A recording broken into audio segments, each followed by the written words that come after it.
encontrar Mateo capítulo 5.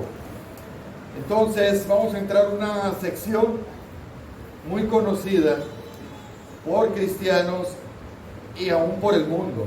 Exacto. Sí, gracias. Y aún por el mundo he citado estos pasajes, ¿no? Conocidos como las bienaventuranzas. El problema que mucha gente lo interpreta de un modo u otro, ¿no? Para algunos es un enigma, cómo se debe interpretar, todavía hay debate, en realidad a quién está dirigido, para qué tiempo es el cumplimiento de eso. Hay muchas interpretaciones, el gran problema, ¿no?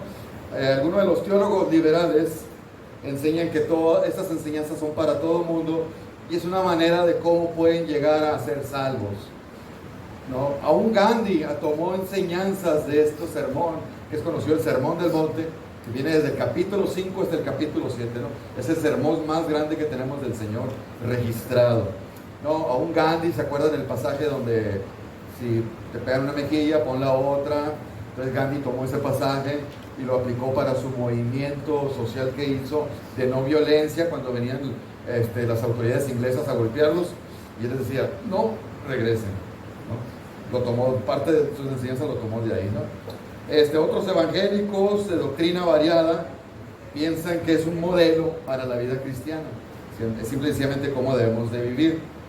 Aún teólogos que a mí me gusta leer, John Stott, son partícipes de esa posición. Algunos que son valores éticos. Aún Evis Carballosa, que yo lo sigo mucho, piensa que está dirigido no a la iglesia, porque la iglesia todavía no estaba establecida, es uno de sus argumentos, ¿no? Pero bueno, algunos dispensacionalistas, nosotros tenemos parte del apellido dispensacionalista, pero no me gusta usarlo, pero dispensacionalistas es un abanico muy amplio y la verdad muchos no están muy bien en esa área, entonces no estoy hablando de nosotros, pero algunos dispensacionalistas piensan que son enseñanzas solamente para creyentes del milenio, ¿no? Porque habla del reino, cuidado con eso. Por ejemplo, pues todos saben que esperaban a un Mesías, los judíos esperaban un Mesías, pero ¿un Mesías de qué tipo? ¿Sí se acuerdan cómo era esta persona que esperaban ellos? Alguien como qué. Exacto, un libertador, alguien que derrocara al imperio romano que los tenía subyugados, ¿no? Entonces lo esperaban de esa manera, y entonces empieza Jesús con un sermón bien espiritual, así de, imagínate los judíos cuando lo escucharon así, que empezaron a escucharlo, ¿no? Aún el día de hoy, todo esto que vamos a ver vamos a ver la primera, está en contra de todo esto que estamos viendo, ¿no? Lo que el mundo exalta, el Señor lo minimiza, y lo que Cristo exalta, el mundo lo desprecia, ¿no? Y nomás para que te des una idea, así rápidamente, los grupos que había ahí, esto es más o menos de manera general, los grupos religiosos a los que se enfrentó Jesús, ¿no? Eran esenios, celotes, saduceos y fariseos. Aunque tú en la Escritura escuchas más hablar de fariseos y saduceos, ¿no? Fariseos eran los que para ellos la piedad consistía en cumplir los más mínimos detalles establecidos por los rabinos y las Escrituras, eran muy legalistas. Los saduceos nomás se basaban en el Pentateuco, no creían en la resurrección, cosas de ese tipo. Los esenios, para ellos la verdadera piedad era separarse de la sociedad, es decir, manejaban mucho lo que se conoce como ascetismo, que el día de hoy todavía es muy aceptado o muy valorado como gente muy humilde, los ascetas, ¿no? Los que se desprenden de todo lo material. Entonces ellos son precursores de ese tipo. Por ejemplo, los gnósticos, el día de hoy que tenemos muchas sectas gnósticas, han adoptado parte del ascetismo. Ascetismo es desprenderte de todo lo material, vivir de una manera muy humilde, muy pobre, y para que digan que espiritual eres, ¿no? Pues no tiene nada que ver los bienes materiales que tú tengas con la espiritualidad o la humildad, ¿no? No tiene nada que ver eso.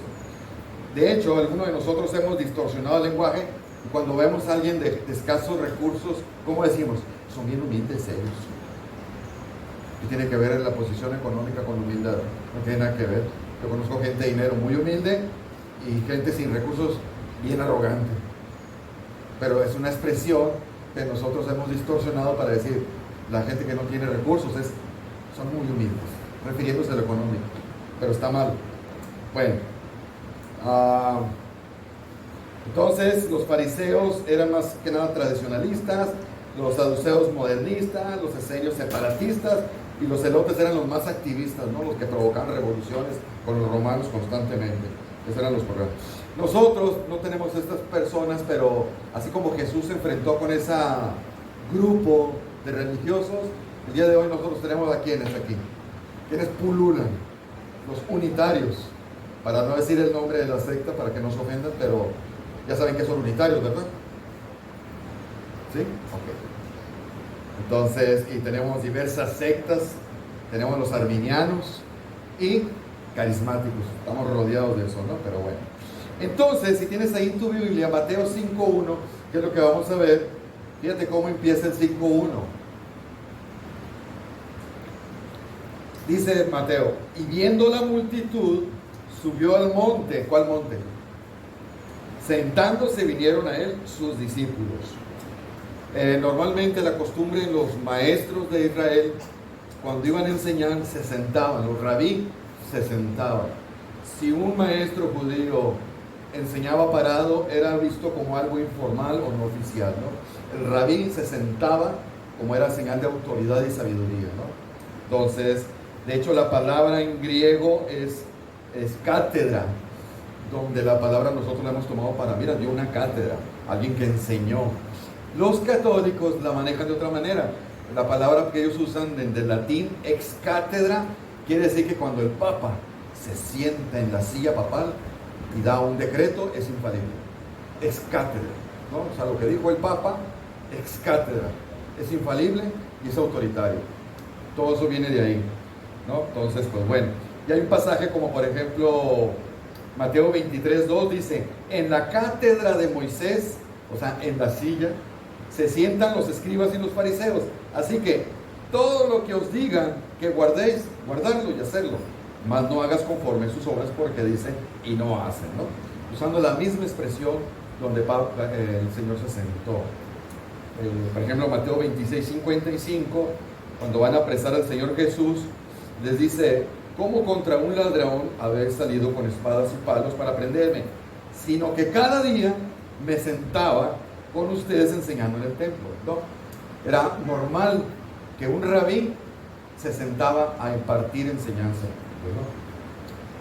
¿no? Entonces habla de que él tenía la autoridad para enseñar. ¿Estamos? Ahora, dice que enseñó a una multitud en el monte. ¿Cuál monte?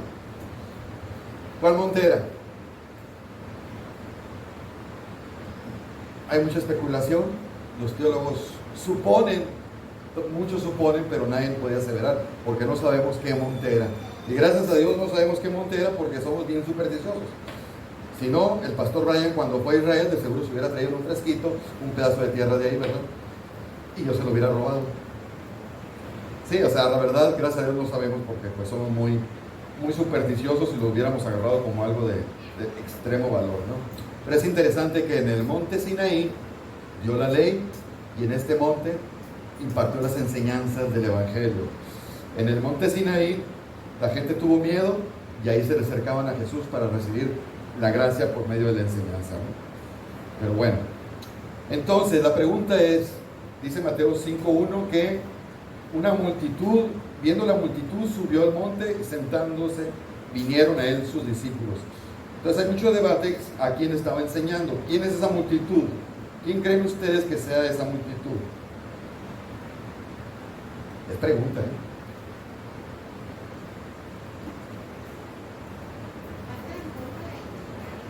Mande. Pero muchos dicen que es nomás a los discípulos. ¿Estaba enseñando nomás a los discípulos o más gente? A ver, Luis levantó la mano. Levante la mano para que mi hermano llegue con él.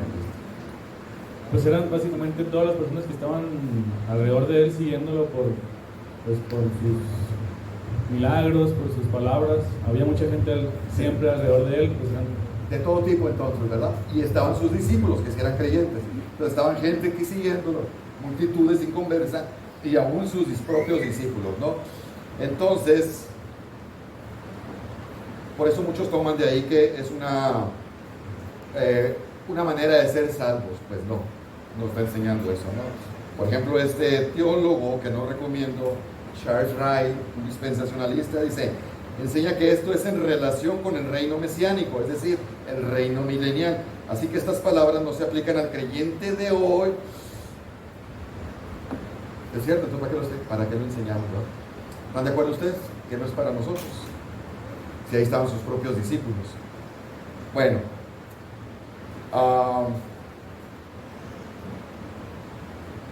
A través de la historia, tanto ustedes como yo, todo el mundo hemos conocido gente muy moralista. ¿Qué quiero decir con gente muy moralista? Gente buena, socialmente aceptable, gente que, aún sin conocer, tratan de cumplir los 10 mandamientos, viven bien, ¿no? Son respetuosos con la sociedad, con las autoridades, con la creación, son gente buena, pues.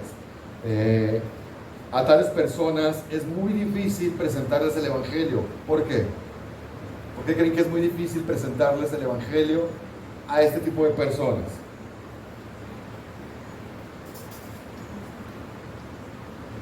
Se creen buenas en sí mismos. Pues ¿qué necesidad tienen de un Salvador?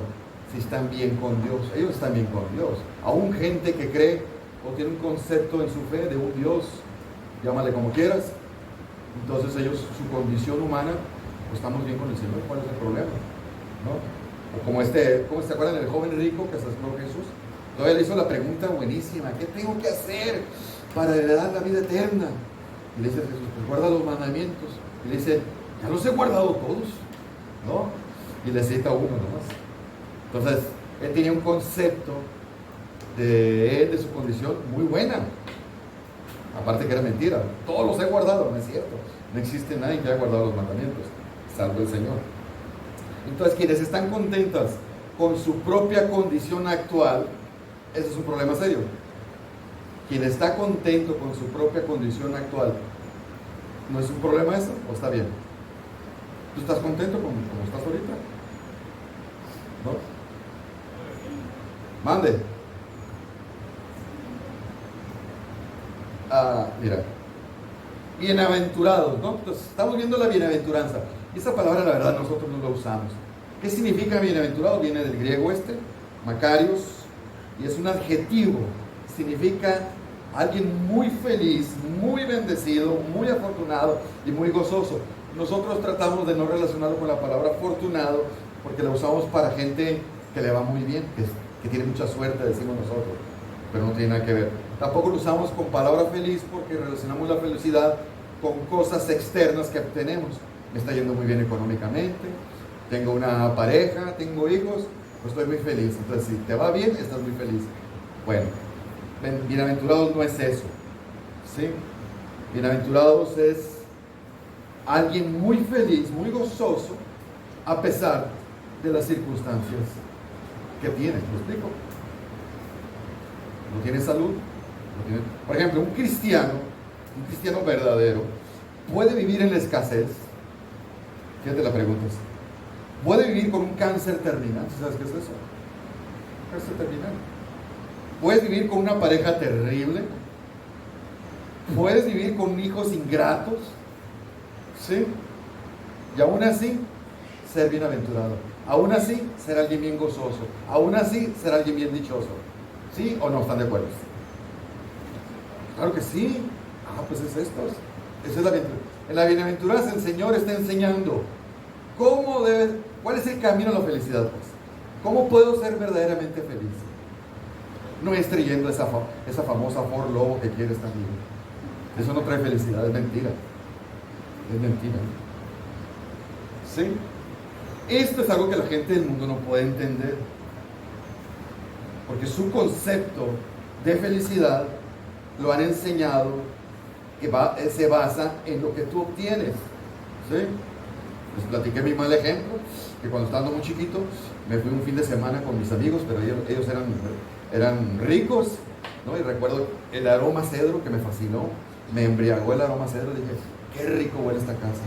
Huele a rico, ¿no? Decía yo, fíjate. Y llego a mi casa después de todo el fin de semana y le digo a mis papás, yo quiero ser rico. Y me castigaron. No sé por qué me castigaron, pero me castigaron, ¿no? Entonces, y de ahí nació la idea de tengo que ser rico. Toda mi vida, hasta que fui cristiano. Esa fue mi meta, ser rico. Nunca lo logré. ¿No? Entonces, porque yo decía, ahí está el éxito, ahí está la felicidad. Ahora ni soy rico y ni soy feliz tampoco. No, no sé. No sé. Voy a empezar a llorar. ¿Sí se entiende lo que quiero decir? No se puede llenar el alma vacía de un hombre con cosas externas o materiales, que es lo que el mundo intenta hacer. Tenemos Salomón, tal vez el rey más grande que ha existido. Él, todo lo que quiso, se propuso, en todos los sentidos, imagínate. En todos los sentidos, lo que su cuerpo le pidió, él se lo dio. Y él como persona, todo lo que quiso hacer, lo hizo. Y lo logró. Y al final de sus años, ¿qué dijo? Vanidad de vanidades es todo. Eso es un correr tras el viento. ¿No? Vanidad de vanidades. Todo es vanidad, dijo. ¿Cómo alguien que logró el éxito en todas las áreas dice eso? Como dice el Señor Jesús, la vida del hombre no consiste en ¿qué? La vida del hombre no consiste en abundancia de bienes. ¿Están de acuerdo ustedes con eso o no? La vida del hombre no consiste en abundancia de bienes. Pues cuidado con expresiones. Si yo tuviera una casa así, sería muy feliz. Si yo tuviera una pareja así, si yo tuviera hijos como, si mis hijos se portaran como, sería feliz. Pues cuidado con esas expresiones. Las cosas físicas no tocan el alma. Bueno, el gozo es el tema central de la palabra bienaventurado ahí, ¿no? Es una felicidad muy profunda. Y lo que vamos a ver son principios fundamentales de las personas cristianas que somos, ¿verdad? Déjame entrar de lleno. Entonces dice, bienaventurados los pobres de espíritu. Imagínate la mentalidad de todos esos 4 grupos que te mencioné, ¿sí?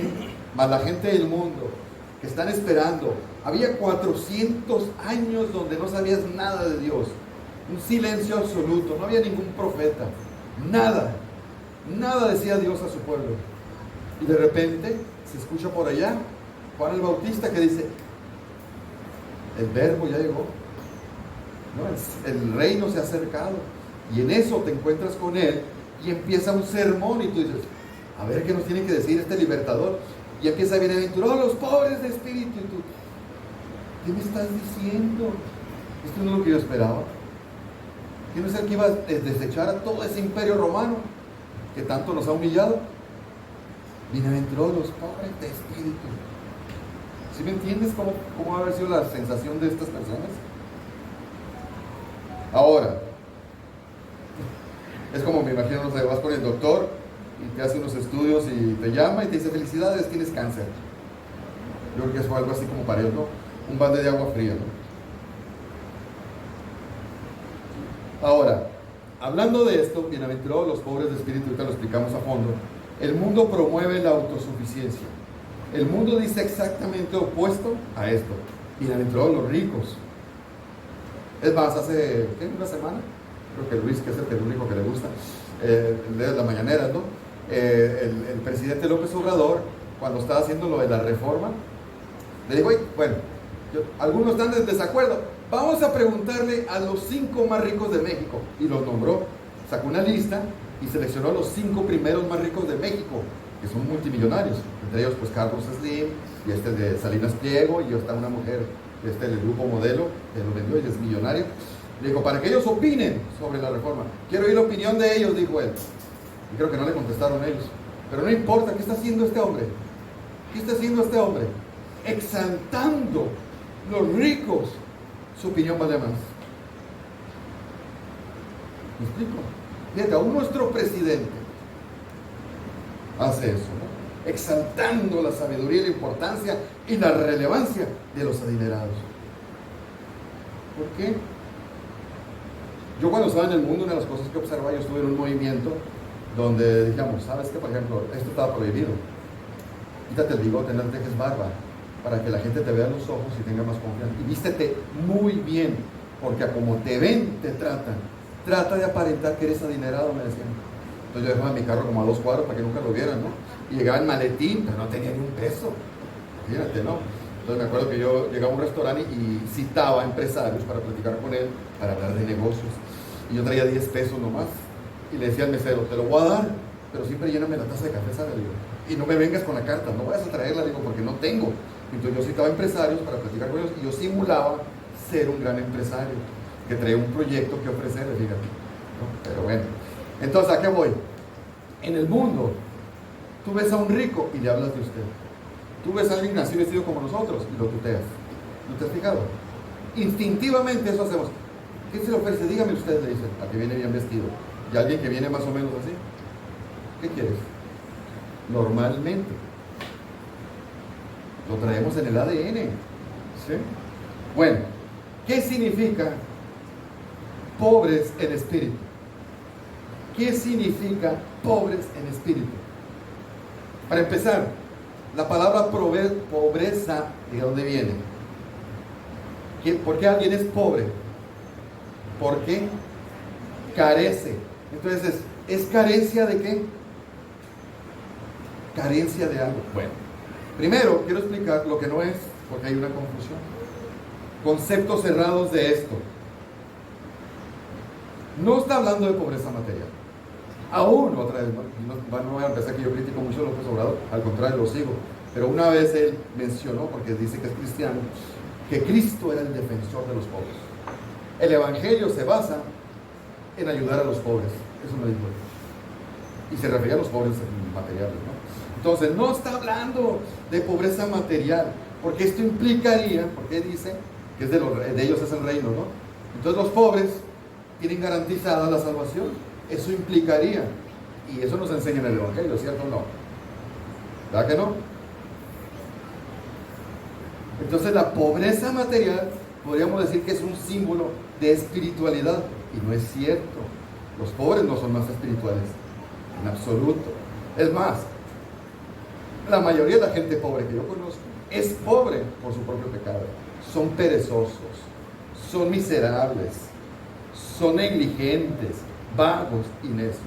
No digo que todos, pero la gran mayoría por eso son pobres.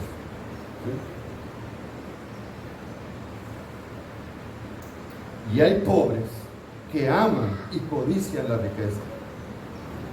Muchos de ellos. Yo era de esos. Y hay ricos que descansan en Dios.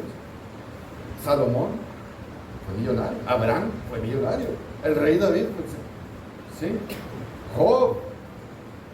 Entonces, no es que tiene nada que ver la espiritualidad con mi nivel económico. No tiene nada que ver. Entonces, no está hablando de gente de escasez material. No está hablando, ¿eh? Segundo, tampoco significa ser tímido o espíritu retraído, ¿no? Fíjate qué humilde es el hermano Antonio, ¿no? Ni siquiera levanta la voz. Les hablamos suavecitos. ¿Sí? Ser tímido o de carácter opacado o de espíritu retraído no se refiere a esta bienaventuranza. Al contrario, eso es una falta de carácter. Es pecaminoso. Es más, estas gentes, si no trabajan su pecado, llegan al extremo de ser pusilánimes. ¿Qué es ser pusilánime? Cobarde. Y eso es pecaminoso. Además, el Señor en el Antiguo Testamento decía que los iba a castigar quitándoles reyes valientes y les iba a poner ¿qué? Mujeres y jóvenes. ¿Por qué? Porque no tenían la experiencia y porque eran cobardes. Imagínate un pueblo, un reino dirigido por gente así, como Roboam, el hijo de Salomón, que era un cobarde. ¿Sí me explico? Eso no tiene nada que ver con pobre espíritu, nada. Pero en nuestra sociedad se exalta esa gente. Es bien lindo el hermano, porque es tímido, porque es opacado. No es lindo eso, ¿sí? Eso no es ser lindo. Es alguien inseguro, es alguien que le teme al hombre, a las circunstancias, ¿sí? Es un perfil bajo. Es más, hablando de varones, estos hombres muchas veces, por no decir casi todas, tienen problemas para ser líderes en la familia. Por ser tan tímidos, mejor la mujer es la que disciplina. Ellos no disciplinan. Por eso son bien lindos, papás. ¿Sí? Ellos no pueden ser la cabeza de la familia, porque no se sienten con la autoridad. Es todo lo contrario que el Señor. No tiene nada que ver eso con la humildad. Tampoco, no es lo mismo tener un espíritu pobre, fíjate, que ser pobre de espíritu. Esta es la gente mala, pobre de espíritu. Son gente que les gusta dañar y se gozan con el mal de los demás. ¿Me explico? Son pobres de espíritu. ¿Sí? Judas habló de ellos, les llama sensuales. Segunda de Pedro habló de ellos, ¿no? Se expresa como animales racionales, ¿no? Tampoco, esto es muy común, se trata de una humildad verbal. Hay gente que se expresa muy bonito, parecen muy humildes, muy lindos, ¿no? Se expresan como que son gente muy humildes, pero es una manera de expresarse. Y eso, a la mayoría de los creyentes y personas que son muy emocionales, les fascina. Es así como, ay, qué rico me está, siento cosquillas en el oído. No lo dicen, pero en el fondo así son. Les fascina ese tipo de lenguaje y actitudes, que son apariencias de piedad. ¿Sí? Oh, Señor, ten piedad de mí porque soy un miserable gusano. Y tú lo oyes, ay, el hermano, qué espiritual es. Oh, no me siento digno de hacer esto, hermano, la verdad. Yo no puedo predicarles así de fuerte. Yo no puedo exhortar a la congregación así y ser tan directo. Yo no puedo. Eso no es ser pobre de espíritu. Eso no es ser humilde. ¿Me explico? Abusados. Porque a muchos de ustedes les fascina eso. ¿Sí? Y se van al extremo y creen que alguien que habla fuerte y directo como su servidor es falta de humildad. No tiene nada que ver una cosa con la otra. No confundan. Aprendan, hay que tener discernimiento. ¿Sí? ¿Te acuerdas cuando la parábola de los talentos, cuando los repartió el Señor, al que le dio un talento y que no hizo nada porque se acobardó? ¿Sí? Pues déjame si lo tengo aquí. Dice, pero llegando también el que había recibido un talento, le dijo, Señor, te conocía que eres hombre duro y que ciegas donde no sembraste y que recoges donde no esparciste. Es mentira, Dios no hace eso. ¿Sí? Por lo cual tuve miedo, fui y escondí tu talento en la tierra. Y aquí tienes lo que es tuyo. ¡Wow! ¡Qué pobre espíritu! ¡Ah! Falso, ¿no? Y respondiendo le dijo, siervo malo y negligente. ¿No? Al Señor no lo confunde. Entonces, todo eso no es ser pobre en espíritu. Y cuidado de nosotros de adoptar esas actitudes. Cuidado. ¿Sí? Entonces, ¿qué sería o cuál es la definición correcta de esto? La definición correcta, como dijimos ahorita, al decir pobre, es alguien que tiene carencia. Y a mayor carencia, mayor pobreza. Ahora, esta palabra, bienaventurados los pobres, esa palabrita pobres, en el griego es tofos o tofos, no sé cómo se pronuncia, pero así se escribe. Y se refiere, hay una palabra en el griego para pobre. Por ejemplo, aquella viuda pobre que nomás tenía dos dracmas y que las dio, ella era pobre, pero no era tojos. Tojos es el miserable, el que pide limosna, porque no tiene nada y tiene que pedir limosna. Ah, bueno, esa palabrita es la que está dando Dios para nosotros. Bienaventurados si eres así. ¿Cómo? ¿Un mendigo? Sí, eso. Es más, la parábola del rico y el Lázaro, ¿sí? Lázaro es tojos, es un mendigo, abusado mendigo, no mendigo. Sí se entiende que por el acento cambia el significado tremendamente, ¿no? No van a ser como alguien que conocí que lo cambió en un culto, ¿no? ¿Se entiende? Que es pobre en espíritu, es un mendigo en espíritu, es alguien que mendiguea, porque no tiene nada. ¿Qué va a dar si no tiene nada? Carece de todo. Estamos, ya desde ahí nos están diciendo. Pero espérate, yo cuando estaba en la sociedad, que me metí en un movimiento, me decían que tú vales mucho. Lo que tú te creas aquí, eso eres. Por eso tienes que hacer crecer tu autoestima. ¿Sabes por qué eres borracho? Porque te falta autoestima. ¿Sabes por qué te drogas? Porque te falta autoestima. ¿Sabes por qué ganas tan poquito? Porque te falta autoestima. Entonces dije yo, pues tengo que crecer en autoestima. Entonces, claro, métele tu autoestima. Cree que eres lo más grande. Y yo todas las mañanas se frente al espejo, soy lo más grande.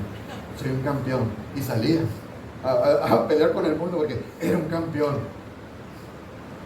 ¿Me explico? Eso nos enseñan en el mundo, tal vez más sutil. Nunca has ido a los muy temprano cuando abren, por ejemplo, Walmart, Sam's, todas las grandes tiendas. Llega el gerente y para a los trabajadores y hacen una rueda en círculo y empiezan a tirar de este tipo de rollo. Hoy va a ser un día especial. Hoy vamos a vender tanto. Hoy vamos a... le dan un poco wash para que salgan bien prendidos los empleados a echarle todas las ganas para ser millonario al patrón. Pues sí, porque el sueldo de ellos no va a subir más, ¿no? Ganan por sueldo. Pero eso lo hacemos en el mundo, yo lo hacía. Mis hijos, cuando estaban chiquitos, no tenían prohibido decir malas palabras. Había libertad, tú quieres decir malas palabras, di malas palabras. Pero no se te ocurra decir no puedo, porque eso lastima la autoestima. Tú dices no puedo y vámonos recio, decía yo. No puedes decir no puedo, porque eso para mí era un fracaso. Gracias a Dios, el Señor me sacó de todas esas cosas, ¿no? Pero bueno. Entonces, dice Dios, benditos los que saben que no tienen nada de valor en sí mismos.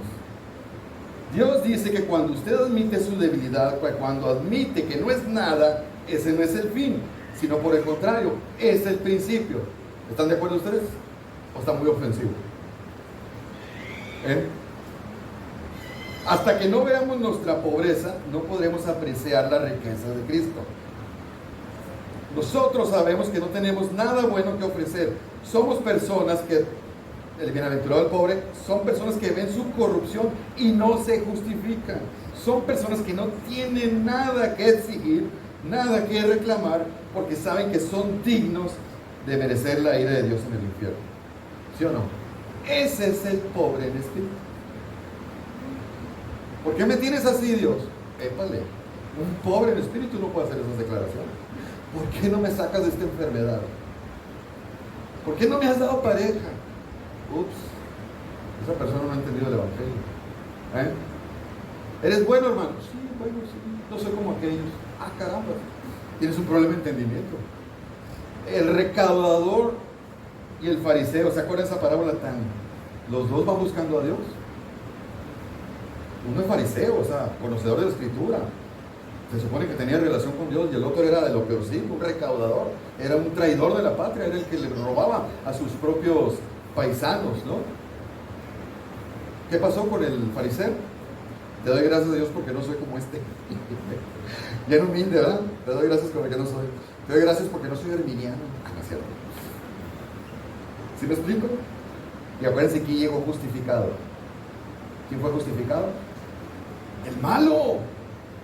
¿Por qué? Porque ni siquiera se atrevió a acercarse a Dios, se mantuvo lejos y estaba hincado y no se atrevía a levantar la cara. Y el otro oraba de pie consigo mismo. No había nada de humildad ahí. En cambio el otro le daba vergüenza hacer lo que era. Era pobre en espíritu. Ese sí era. Y regresó justificado, dice la Escritura, ¿no? ¿Algún comentario?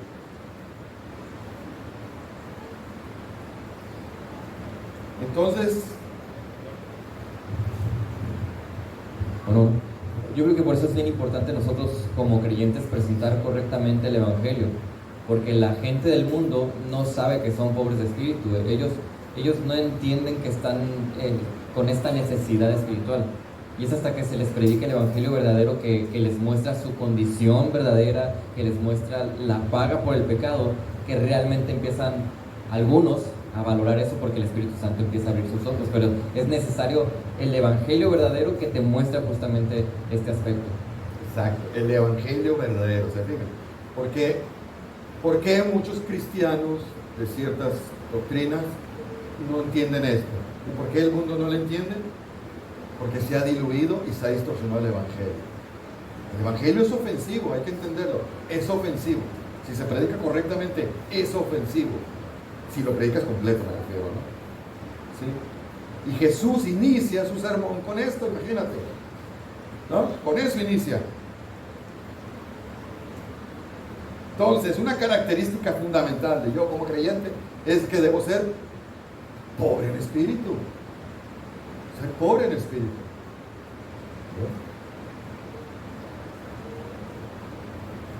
Somos personas que carecemos de méritos propios. ¿Sí? No tengo nada que gloriarme en sí mismo. ¿Sí o no? Apocalipsis 3, lo puse. Apocalipsis 3:17. Mira lo que dice ahí. Es cuando Juan reprende a la iglesia de Laodicea. Y mira lo que dice. Tú dices, o sea, es Dios hablando, ¿no? Le dice a la iglesia, a los cristianos, tú dices, soy rico y me he enriquecido y de ninguna cosa tengo necesidad. O sea, estos sí tenían autoestima. Y bien se expresan de sí mismos. Esas son gente segura, que no. ¿Y qué le dice Dios? Y no sabes, o sea, tienen que conocer, tenemos que entender, no sabes que tú eres un desventurado. Es decir, lo contrario de ser bienaventurado. Eres un desventurado, un miserable, pobre, ciego y desnudo. Qué tremendo, ¿va? Que te haga esa declaración.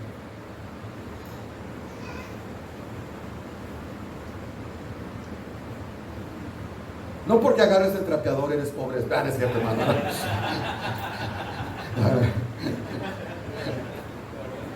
¿Está que duro están tirando aquí? Dijo yo, sin embargo. No, es que acuérdate que los... ¿Cómo se dice? RP en inglés. Presidente pastoral. RP. Es que para que vean que estudié en la buena escuela. Mira lo que dice Isaías. Así dijo el alto y sublime, o sea, el Señor, el que habita en eternidad, cuyo nombre es el... O sea, fíjate quién soy yo y mira lo que declaro. Yo habito en la altura y en la santidad. O sea, yo convivo ¿con quién? Con el quebrantado y humilde de espíritu. Y acuérdate que en el tiempo de Jesús eso no es una virtud, es un defecto, y el día de hoy también es visto como tal. ¿Sí? Con el quebrantado y humilde de espíritu. Este pasaje me encanta. ¿A quién dice Dios que, imagínate, Dios voltea para acá porque le llama la atención? ¿Por qué le llama la atención a esa persona? Porque es pobre y humilde de espíritu, fíjate. Ahí está, es el bienaventurado.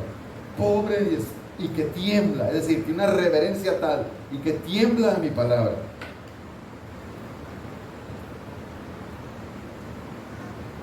¿Estamos de acuerdo? Ánimo, ánimo, ¿dónde está el gozo?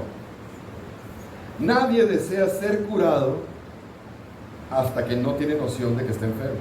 Y nadie anhela tanto la medicina hasta no saber la gravedad de esta, ¿sí o no?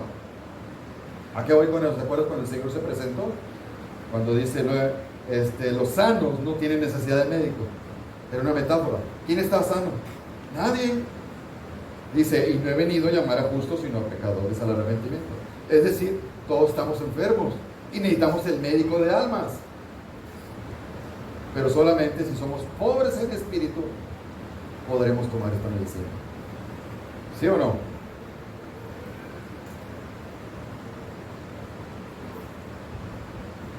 Muy bien. Mira, hablando de valorar y entender que lo mal que está la gente y cómo ocupas esta medicina que es Cristo. Mira lo que dice Primera de Pedro. ¿Cuál es esta? Mire, ustedes pues lo que creéis, o sea, nosotros, ¿qué dice? Él es precioso. ¿Sí? Un bienaventurado, un pobre en espíritu. Para Él, Cristo es precioso. No es, sí, el Señor, mi Señor, muy lindo, mi Señor. No, es precioso. Cristo es precioso para el pobre espíritu, porque entiendes que no tiene nada. ¿Sí se entiende? Lo único que tienes es a Cristo, que es todo. No sé si se entiende, pero los que no creen, ¿qué dice? La piedra que desecharon. La metáfora que habla el Señor en los evangelios sobre el hombre que va caminando y encuentra un tesoro. ¿Qué hace? Lo guarda otra vez. Dice, no me lo va a ganar. Y va y todo lo que tiene lo vende, fíjate, lo vende para comprar ese terreno donde está el tesoro. ¿Por qué? Porque es lo más valioso que ha encontrado en la vida. Vendió todo lo que tiene, o sea, todo perdió valor comparado con el tesoro. Mi familia, mi trabajo, mi salud, mi hobby, mi profesión, no es nada comparado con el tesoro. ¿Y quién es ese tesoro? Cristo. ¿Por qué? Porque soy pobre en espíritu. Pero si yo creo que soy algo, no va a ser tan valioso ese tesoro. ¿Sí se entiende?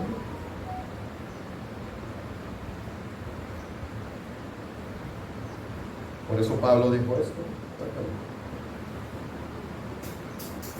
Por eso Pablo dice esto, ¿no? Por cuántas cosas eran para mí ganancia, ahora las tengo estimadas como pérdida por amor a Cristo. En proporción, por prioridades, pero todas esas cosas perdieron valor. ¿Por qué? Porque entendió que era un pobre en espíritu, un mendigo. Acuérdate que un mendigo recibe limosna, no exige, no puede exigir. ¿Se acuerdan cuando el Señor Jesús estaba predicando y se acerca una mujer cananea que es pagana para decirle que sí, oye, a mí también, atiéndeme, sáname, ha hecho. Yo he venido a estos y no a los perritos. El ministerio principal es con los judíos y no con ustedes. Entonces ella le dice, pero aún los perritos pueden comer de las migajas que caen. Pues fíjate cómo se humilló, ¿no? Y entonces el Señor le dice, esta fe tremenda. Y el Señor la atiende. Esa mujer se humilló, reconoció su bajeza, su pobreza espiritual total y recibió la bendición. No como ¿te acuerdas? Naam, que le dice, no, pues, zambúllate 3 veces en el río. Va a ser mejor esta agua del Jordán que lo que yo tengo allá. Y se va, soberbio. Y fue el siervo el que dice, ¿qué te cuesta? Hazle caso. Soberbio, ¿no? ¿Sí o no?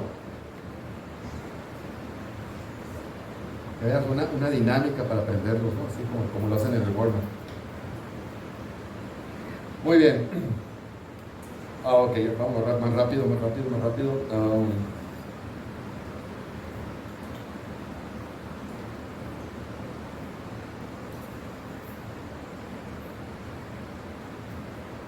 Bueno, alguna característica de los pobres de espíritu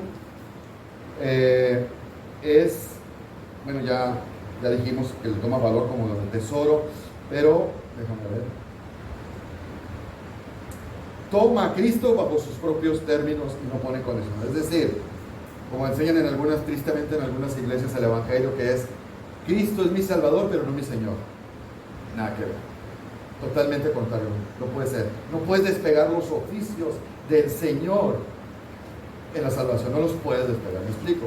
Entonces, en el momento que yo reconozco mi pobreza, Él es mi Señor y mi Salvador, ¿sí? Es mi Rey, mi profeta, mi sacerdote, ¿no? Esas personas que quieren venir a la iglesia porque supuestamente andan buscando al Señor, ¿no? Pero ahí en tu iglesia, ¿qué es lo que prohíben? O sea, ¿sí puedo ir con pantalón o puedo escuchar música del mundo o qué es lo que hay tus pastores que prohíben? Hey, vienes arrastrándote. ¿Qué tienes que exigir? ¿Qué tienes que cuestionar? Si entiendes que eres un mendigo no cuestiona, ¿por qué me diste dos? Un mendigo se goza con lo que le den, ¿verdad?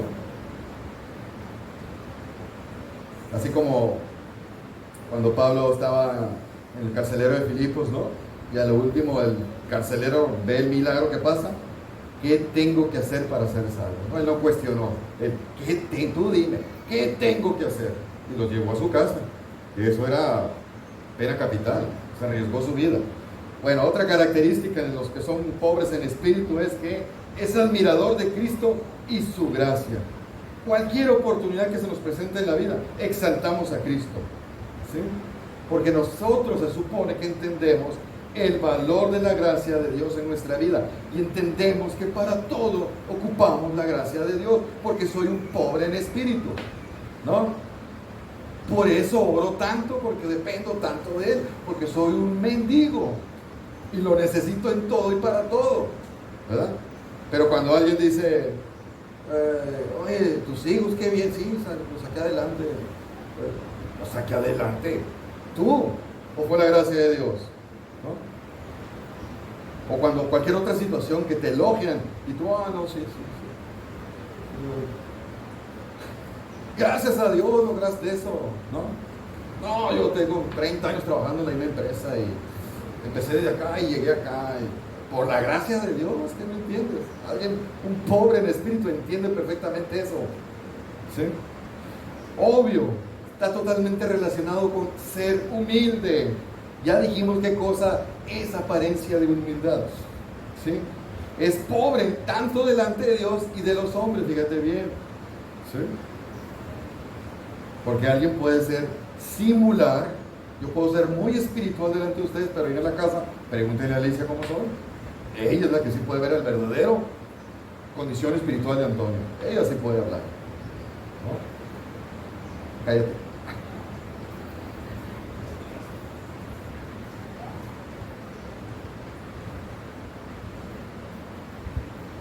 El pobre en espíritu lamenta su condición espiritual delante de Dios. Es decir, no sé cómo eras tú, pero no le clamas a Dios por estos pecados. No estás harto de tus pecados. Cada vez que dijiste ya lo vencí y de repente al año vuelves a caer en ese pecado y tú dices, bueno, ¿cómo es posible? ¿No te lamenta tu condición? ¿No has llorado delante de Dios y, pero cómo es posible? Ayer estaba en un estudio con unos hermanos y les decía que a veces uno se puede sentir hipócrita porque estás discipulando a unas personas y estás diciendo, mira, Dios dice que debes de ser así, que no debes de tener rencor, que debes de ser amoroso, que debes de ser paciente, que debes de ser humilde, y de repente hay enseñanzas que tú das y dices, ay caramba, yo estoy batallando en esto y se lo estoy enseñando al hermano. No, a veces te redarguye el espíritu y dice, hey, tú estás fallando en eso, ¿no? Considérate a ti mismo ahorita que estás enseñando. O sea, el que es pobre en espíritu lamenta su condición constantemente. Te desesperas de, bueno, qué poco he crecido. Bueno, y ahora sí para acabar rapidito, ¿en qué consiste la bienaventuranza? La parte 2 de la frase, ¿no? Bienaventurados los pobres, porque ¿qué dicen? ¿Cuál es la consecuencia? De ellos es el reino de los cielos. Reino de los cielos y reino de Dios es la misma expresión. Cuidado, porque hay teólogos que los dividen. No, es la misma expresión. Se usa simultáneamente aún en mismos pasajes. ¿Estamos? El reino de Dios y el reino de los cielos es el reino de Cristo. En fin, es la misma cosa. Entonces es el consuelo que vamos a tener los pobres de espíritu. ¿Qué cosa? Que el reino de Dios, nosotros pertenecemos a él. Así, pertenecemos. Es un lugar exclusivo para nosotros. El que no tiene nada, el mendigo, le pertenece y pertenece al reino de Dios. ¿Verdad? Y eso es una bienaventuración. Por eso somos bienaventurados, ¿no? Ahora, ¿qué es el reino de los cielos? En sí, ya lo explicamos la vez pasada. Pero es donde Cristo gobierna. Él es la esfera sobre el cual Él reina. Y pues bueno, nuestros hermanos amillennialistas tienen otros conceptos. Los postmillennialistas tienen otros conceptos. Nosotros tenemos otro concepto. Ellos ven que el reino es la iglesia. No, es verdad. Ciertamente, Cristo está reinando en una manera en nosotros, en nuestro corazón, al pertenecer a la iglesia. Pero el reino literal no ha llegado, se ha acercado.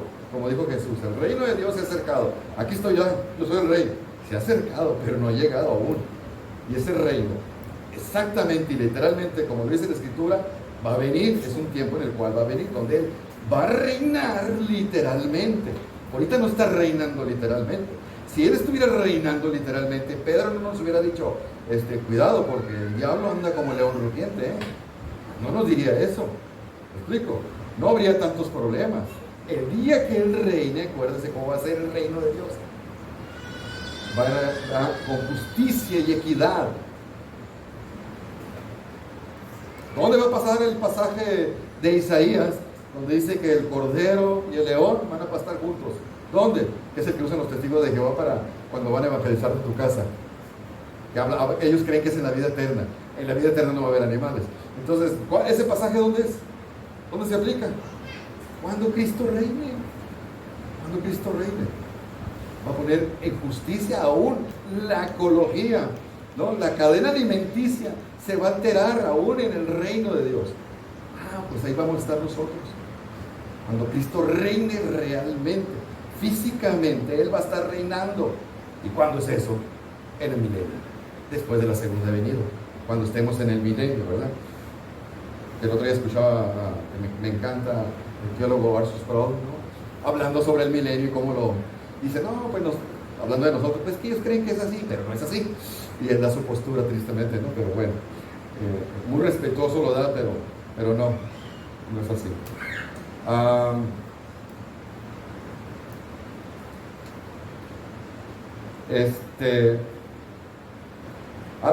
Spurgeon decía, la forma de elevarnos en el reino es uniéndonos nosotros mismos. Y tiene razón.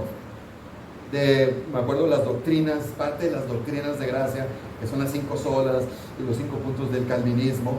El primer punto del calvinismo, que muchos de los que han sido discipulados saben cuál es: hermano Eleazar, humíllame, dígales cuál es el primer punto del calvinismo.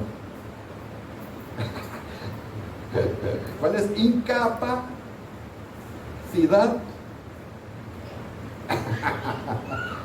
Lo voy a reprobar, hermano. Incapacidad total, que la palabra más fea pero teológicamente correcta es depravación total. Es una palabra muy fea, en nuestra cultura tiene una connotación muy fea, por eso no la usamos, ¿no? Casi siempre es depravado sexual, ¿no? Entonces, pero realmente los teólogos llaman depravación total. ¿Qué es? Pues pobreza, eres un miserable y no tienes nada, eres incapaz, todos por la gracia de Dios, ¿verdad? Entonces, bienaventurados los pobres en espíritu, porque de ellos es, no ese será, es el reino de los cielos, ¿verdad? Donde Cristo reinará con justicia y donde los pobres en espíritu reinaremos con Él. Amén.